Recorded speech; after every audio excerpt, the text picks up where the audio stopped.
All right, joining me is Joe DeLera, right for the Action Network. You can also catch his podcast, Cash That. Great podcast. Joe, how you doing? Thanks, Matt. We're doing pretty good. We're getting excited for the season. We're literally a week away, and I'm so excited that my palms are sweating. Should be awesome. All right, we're doing our best bets futures rundown. I need your three best bets. Lay it on me. Matt, you knew this one was coming. You know this one's coming, Oh, Lord. and it's Tyrese Halliburton to be the most improved player. 19-1 at FanDuel. The odds have actually moved against him a little bit like over the course of the offseason. I think that's because you're seeing some action come in on Maxey, some on Anthony Edwards. And I think at 19-1, like I like the value. I wasn't liking it as much when it was like 12-1, but now that we're back in 19, I like this spot. You know, he's been super popular, especially in the fantasy basketball world. He's like rising up in terms of his stock. And a lot of it has to do with the fact that he played 26 games for the Pacers last season. And 8 of those games were alongside Malcolm Brogdon. And he only averaged 14.9 points, 8.5 assists, 4.6 rebounds, and almost 2 steals a game. But then in the 18 games without Malcolm Brogdon, because Pacers were like tanking, trying to trade him, he was hurt, like all these random things, you know, he saw his assists and his scoring spike to 18.6 points a game and 10.1 assists per game. And he maintained elite efficiency, 50.9% shooting and 45.7% from deep. So that's all like top of the line marks for him. And I think that this season, as long as they don't trade him, because we don't know what the Pacers are really going to do. They've been talking about trading these guys forever and they just haven't done it. But they might not trade Buddy Hield. They might not trade Miles Turner. And they should have a healthy Chris Duarte. I think that he can absolutely average at least 10 assists per game this season over the course of it. And I think that they want to give him the keys to the offense. They want him to shoot the ball more. And he saw his shots go up, his attempts by about 1.5 per game without Brogdon. But I think they want him to get even more. They want to see him closer to 15 rather than like 12. And with that, I think we could see maybe like a 22 and 11 type of season from him with 5 rebounds, 2 steals. That's a great, great season. And I know the Pacers aren't going to be good, and that's really the biggest concern here. But at 19-1, he might be too good. So I got to play this at 19-1. I love Tyrese here. I mean, if this is like the Props King award. Yeah. I like it. Like this is great. If it's like who's going to hit their points and assist prop the most times over this season, Tyrese Halliburton might be the winner. Might legitimately go over on his props bet the most of anybody this season. Okay. How about? I guess my outside of all the stuff that we talked about on our Buckets podcast, you can go back and listen to Brandon and I break down who wins this award. Yeah. And the answer is not Tyrese Halliburton. What is the minimum number of games you think he needs to get to win this award? He's probably gonna play like 70. Like I think he's probably gonna play 70. So I get if they're gonna tank or trade, but like I also think that they've been talking about trying to tank and like trying to get rid of some of these guys for so long. Like we've heard Miles Turner being a trade candidate forever, and it just never happened. And then like they almost couldn't get rid of Malcolm Brogdon. Like I don't trust them to like not do it. And I think that honestly, that some of the other teams in the East are so bad. Like I think that there's going to be other teams that might be worse, that I think that they might just get into a situation where they go, well, I guess we may as well try for the play-in, because I think that they might just be a little too good, at least at the start of the season, if they remain like as currently composed. Okay. Let's say the Magic and Pistons are worse.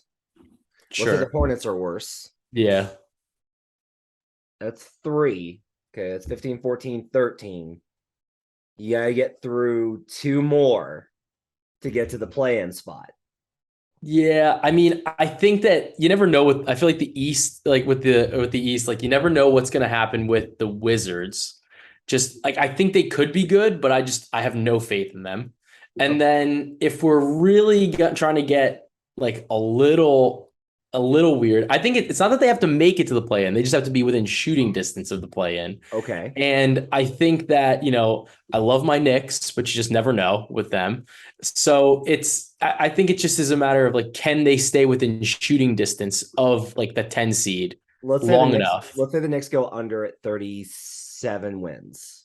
Yeah. Okay, so the Knicks win 37 games and they're the 10 spot. Yeah. How many games back are the Pacers to give up on Victor Wembanyama and Scoot Henderson to try and catch the New York Knicks for the 10th seed? Look, I Okay. maybe like right, 5, 6. I don't know. We'll move on. I'm skeptical. If you win this, I am touting you all over Twitter. Like I will absolutely. We will do something very dramatic. I will have an entire episode where I crown Joe Delara if Tyrese Halliburton wins Most Improved Player. Give me your second best bet for the season on the awards.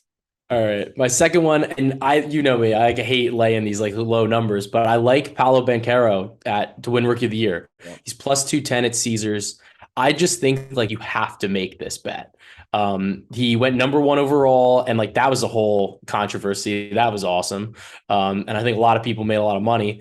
But look, he's been great in Summer League. He was great in the preseason. They actually stopped him from playing in Summer League because he was doing so well. Yeah. And then just against the Mavericks in the last game he played in Summer League, he had 19 points and 5 rebounds in just 21 minutes. So I think he's going to be a focal point of this offense. I don't see how he doesn't score like 18 points with 7 rebounds, and he distributes. He's a willing passer. So I think that his skill set is good. I think that he's the most like NBA built for not only the grind, but I think he's physically going to be able to contend with some of these bigger guys. And, I think he's going to really get to play the 4 a lot because of, the center position at the Magic have, but he'll get some minutes at the 4, some minutes at the 5, and that might help him longevity wise, at least, or like conditioning wise throughout the season. But I also like the fact that he's going to get to play alongside like Franz Wagner, who really showed out during like his rookie season, but then also during Eurobasket. And he's really had a knack for finding those like rim runners or finding the right pass. And he demonstrated that. So I think that he should benefit from playing with a guy that has that type of passing ability and is unselfish. And that's not normally the case on like a lot of these teams where they're not expected to be good. So now that we're right up to the season, I don't mind this 210 number. It hasn't really moved for the past like couple of months. And like, I didn't want to lay it before Summer League or before preseason because it's just like, just too many things that can happen. But now that we're right before the season, plus 210, it's like, there was no reason for me to wait to lay it for an extra 2 months. So, but now plus 210, I think he's going to be the favorite for the rest of the season as well. And this is probably the best number we're going to get. Yeah. I mean, I genuinely think so too.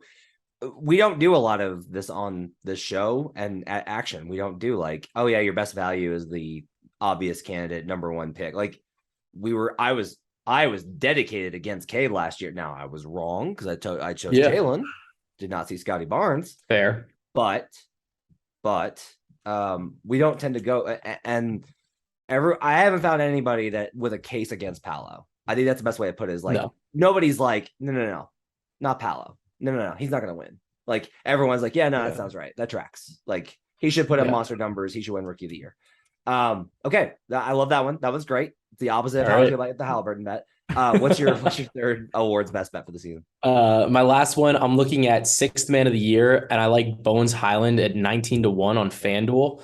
I like this pick because I think that he should have an increased opportunity to be like a microwave scorer off the bench. And that's really the hallmark of the 6th man of the year award. Like you can get some rebounds, you get some assists, nobody cares. Like, did you score? And Bones is capable of doing that. We just saw him in the preseason.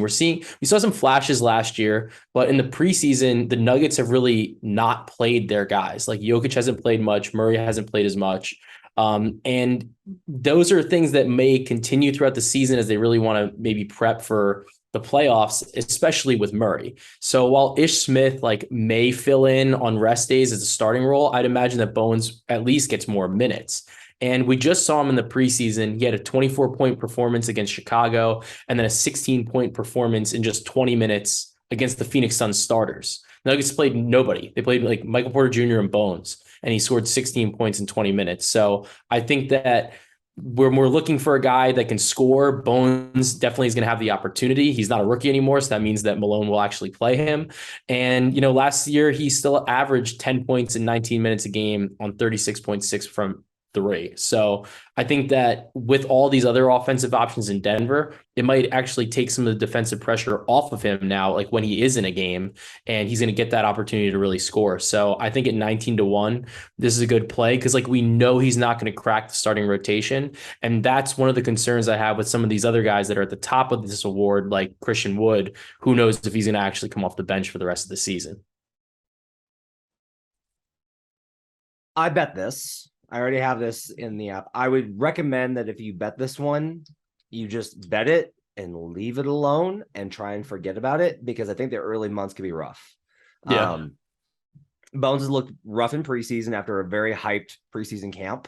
Like everybody was like, Bones has been the best guy in the gym. That was the word coming out of the runs. Yeah. And then he didn't look good in the first two preseason games, got banged up in the third one. Somebody stepped on his foot. It's not expected to be a problem. He will play a lot in the games where Jamal Murray doesn't play. So that's an advantage for boosting his numbers. A lot of it is whether you think he can make the massive jump he needs to get to in order to hit the previous threshold that we've seen for this award. Yeah, like 18-ish points or so. Yeah. It's a lot. But I do think there's value here, because I think Bones could have a very strong back half of the season. He's gonna have the ball in his hands a ton. So I think there's good value there. Now, my biggest position is on Tyrese Maxey, which we'll talk about a little bit later. But this is the type of guard I think a player you want to go for is, really go for these types of Jordan Clarkson, Jamal Crawford, the guys that are coming off the bench and are just a bucket that can also rack up a few assists for 100%. Really, really good teams. And Bones definitely fits that category. Yeah. So I like him, and we'll see. We'll set it and forget it. That's definitely the way to go about with this one. All right, it's Joe Dallaire. You can follow him in the Action Network app, track all of his picks. You can also follow him on Twitter. Make sure to check him out. And we're back with Joe when we do our best bets episode for the opening of the season as far as his team futures. We'll be back with that next week. All right, Joe, thanks so much.